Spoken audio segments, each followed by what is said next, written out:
Salut à tous, c'est Eric Barré pour la chronique du jour de la Transat Jacques Vabre 2023 sur Graphe TV.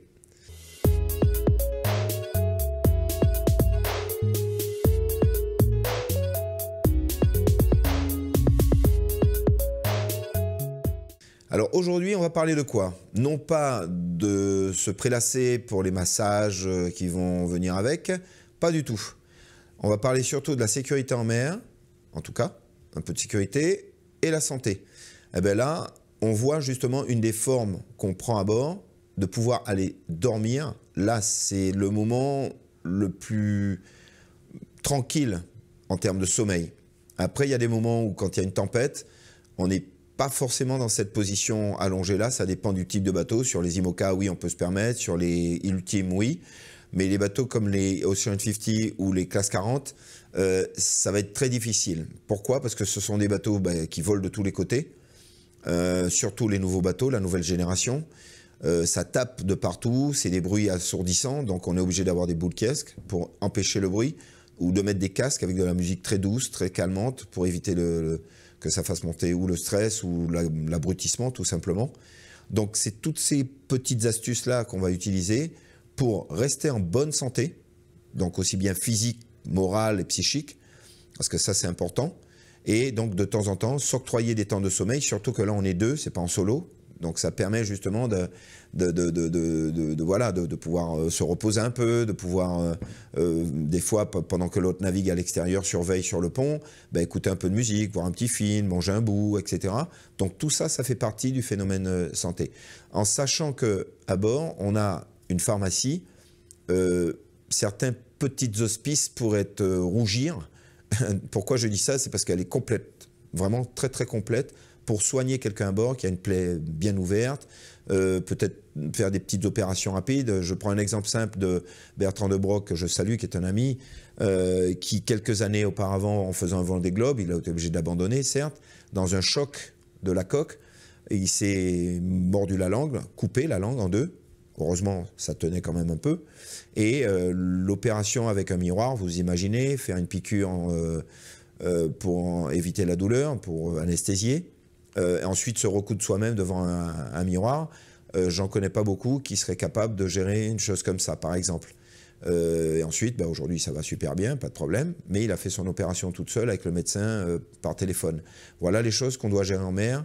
Pourquoi? Parce que dans la trousse à pharmacie, il y avait tout ce qu'il fallait, y compris même de la morphine ou ce genre de choses, pour justement éviter la douleur, à qui c'est arrivé à certains navigateurs, qui se cassaient une jambe, ou etc. Bon, voilà, c'est des douleurs importantes et très intenses. Donc à bord, on a vraiment tout, ça tient dans un sac qui est relativement grand, hein, comme le sac de voyage, ça fait à peu près 8-10 kilos en moyenne, mais il est important d'avoir tout ça à bord. Sans ça, on ne peut pas intervenir, surtout qu'à bord, c'est vraiment une petite unité. Et c'est pas comme à la maison où il y a de l'air, c'est aéré. À bord, les bactéries se développent très très vite. Donc il faut qu'on ait des produits rapides d'utilisation. Je prends un exemple simple, par exemple du cicatril, ça parle comme ça. Mais c'est ce qu'on utilisait pour les boxeurs, quand vous les voyez, les petites pommades qu'ils mettent pour cicatriser rapidement. Donc il fallait aller très vite à ce niveau-là. Donc il y a aujourd'hui des produits extraordinaires, mais vraiment, qu'on peut utiliser à la maison, bien sûr. Il suffit de demander au pharmacien, il vous dira. Mais c'est utilisé dans des cas extrêmes, voilà, donc pour la santé et en même temps la partie pharmacie qu'on a à bord pour venir à gérer les problèmes qu'on peut y avoir, les entorses ou etc. Alors après, ce qu'il faut retenir, c'est qu'en cas où le bateau coule, parce que ça arrive, automatiquement, la première des choses à faire, c'est petites pilules de notamine ou autres. Voilà, les pilules qui vous permettent de réguler un peu l'oreille interne. Pourquoi? Parce qu'une fois que vous embarquez dans la survie, automatiquement, vous avez le mal de mer qui peut arriver très vite. Donc ça va vous réguler l'ensemble. Après, il y a les impairs ou les manteaux qu'on met. Vous allez voir, à l'écran, on va pouvoir vous montrer que de temps en temps, il y a des combinaisons de survie qu'on peut mettre qui sont très épaisses, qui, une fois que vous plongez à l'eau, vous permettent de rester avec la corpulence, bien sûr, que vous avez, en fonction de plusieurs heures tranquille, sans avoir froid, vraiment. Donc vous avez très peu de temps pour embarquer dans l'annexe de survie. Bien sûr, lancer automatiquement le Paris-Marsat, un Mayday, quoi, hein, de façon à ce qu'on vienne vous chercher.